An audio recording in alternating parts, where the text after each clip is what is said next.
थोड़ा सा समझ में आ गया तो बहुत सारी बातें वाज़ेह हो जाएंगी। माशाअल्लाह। इरशाद रब्बुल इज्जत हो रहा है, फस्अलू अहल ज़िक्र इन कुंतुम ला तालमून। फस्अलू, सवाल करो, अहल ज़िक्र, अहले ज़िक्र से, माशाअल्लाह, इन कुंतुम ला तालमून, अगर तुम नहीं जानते। वाह सही। तो ज़ाते वाजिबुल वजूद ने इंसानियत के दो गिरोहों का तारुफ करवा दिया। एक गिरोह ऐसा है कि जिससे सवाल किया जाएगा, और एक गिरोह ऐसा है जो सवाल करेगा। यानी बड़ी सामने की बातें हैं और बहुत ही आसान सी बातें आपकी खिदमत में पेश करती हैं। कोई फलसफियाना गुफ्तगू नहीं, कोई मुश्किल बात नहीं, ऐसी बात के तो 2 और 2 4 की तरह नतीजा आपके सामने बहुत सही है। माशाल्लाह। वाज़ेह खुदा हुक्म दे रहा है, फस्अलू अहल ज़िक्र इन कुंतुम ला तालमून। इन जो है ये शर्तिया है, अगर, कुंतुम ला तालमून, अगर तुम नहीं जानते। यानी अगर नहीं जानते तो अपनी तरफ से फैसला न करना, बल्कि अहले ज़िक्र से रुजू करना। वाह भैया, वाह भैया, माशाल्लाह, वाह सही। वाह।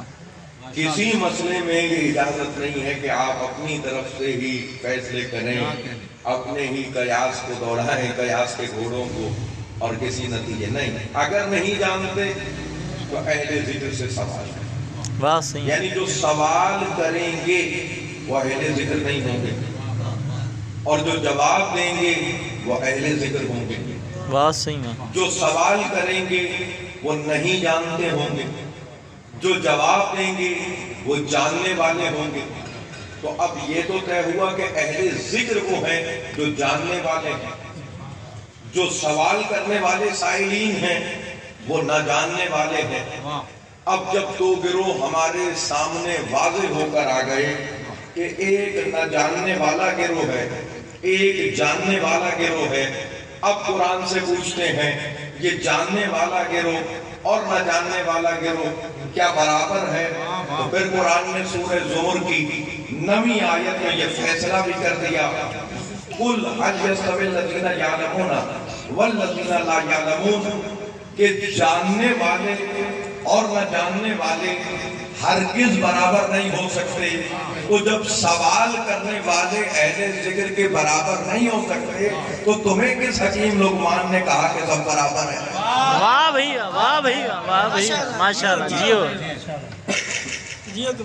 तो मेरे मोहतरम, मेरे अज़ीज़म, थोड़ी सी इस अहले ज़िक्र पर हम गुफ्तगू को और वाज़ेह करते चलें कि अहल और ज़िक्र ये 2 लफ्ज़ हैं और इनके मुताबिक माने आपको लुगत में मिलेंगे। लुगत की से बड़ी दिलचस्पी रखते हैं हमारे जावेद अब्बास भाई, और वो भी मजमे में मौजूद हैं। तो उनका ये बड़ा पसंदीदा मौजू है कि लफ्ज़ों के माना और उनके मुतरादिफात की तरफ निगाह करना। तो ये इनका बड़ा पसंदीदा मौजू है, और मैं अमूमन इस मिजाज की गुफ्तगू कम बयान करता हूँ, लेकिन इत्तफाकन आज मौजू ऐसा है कि इसके तहत चंद चीज़ें ज़रूर बयान करूँगा। अहल और ज़िक्र।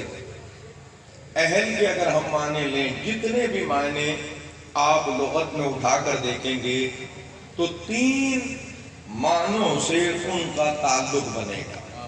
यानी मायने तो आपको बहुत सारे मिल जाएंगे, ऐसा नहीं है कि ये 3 ही मायने हैं, लेकिन इनसे उन सबको कनेक्ट किया जा सकता है। यानी 3 बड़े मायने मिलते हैं। अहल कहते हैं वो लुगत के अंदर इंसान की औलाद को, करीबी रिश्तेदार को, जो इंसान के करीबी हैं उन्हें अहल कहते हैं। ये लुगत में पहले मायने, और इस मायने को तो आप सब जानते हैं।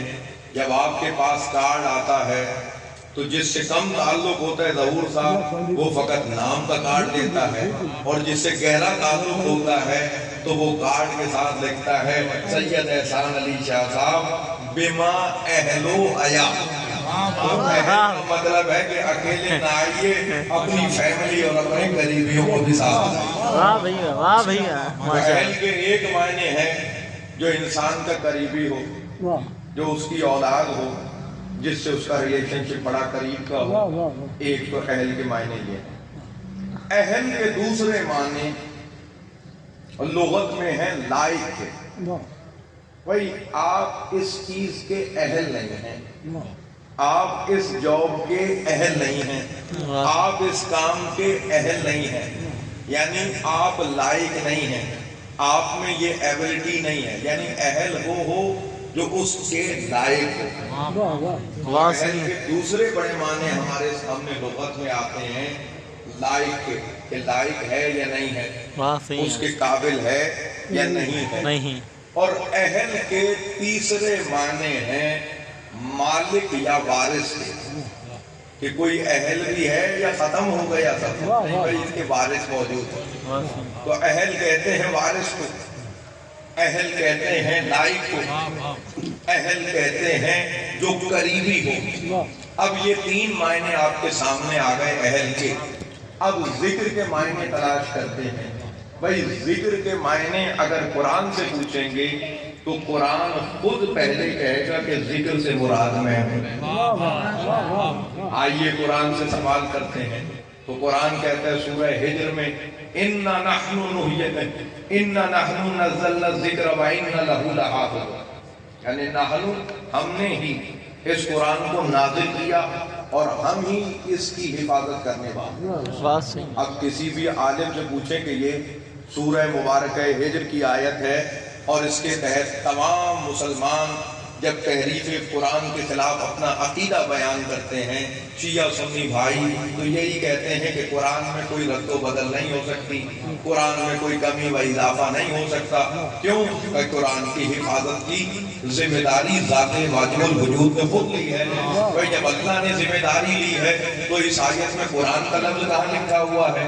कोई मौलवी कुरान का लफ्ज़ नहीं दिखा सकता। तो सब कहते हैं नहीं, यहाँ पर जो जिक्र लिखा हुआ है इस जिक्र से मुराद कुरान है, यानी जिक्र कुरान के नामों में से एक नाम है। तो तय हुआ कि जिक्र कुरान को कहते हैं। उसके बाद हम एक और कुरान के मायने तलाश करते हैं, कुरान ही से कि जिक्र किसे कहते हैं। तो सूरह मुबारक तलाक की 10वीं आयत में कल अंज़लल्लाहु इलैकुम ज़िक्रन रसूला, अल्लाह के रसूल को भी जिक्र करार दिया। तो कुरान भी जिक्र है, रसूल भी जिक्र है। अब इन मानों को तलाश करते हैं कि वो कौन है जो कुरान के भी अहल हैं और रसूल के भी अहल हैं। वो कौन है जो कुरान के भी करीबी हैं, रसूल के भी करीबी हैं। वो कौन है जो कुरान के भी काबिल हैं, रसूल के भी काबिल हैं। अगर नहीं समझ में आता तो आओ मैं आपको इस इल्म के सफर में अपने साथ शरीक करता हूँ कि कुरान और रसूल के करीबी कौन है। तो आइए हम कुरान से पूछते हैं, ऐ कुरान तेरा कोई वारिस है या नहीं है? तो कुरान ने कहा पढ़ो कुरान, तुम्हें पता चल जाएगा मेरा वारिस है या नहीं। जब मैंने सूरह फातिर को उठा के देखा तो कुरान ने कहा सुम्मा औरसनल किताबल लज़ीना इस्तफ़ैना मिन इबादिना, कि हमने इस किताब का वारिस अपने मुस्तफा बंदों को बनाया है। तो अब जो कुरान का वारिस होगा वो कभी किसी मसले में इधर उधर नहीं जाएगा, बल्कि मिंबर पर नारे सलूनी को बुलंद करेगा।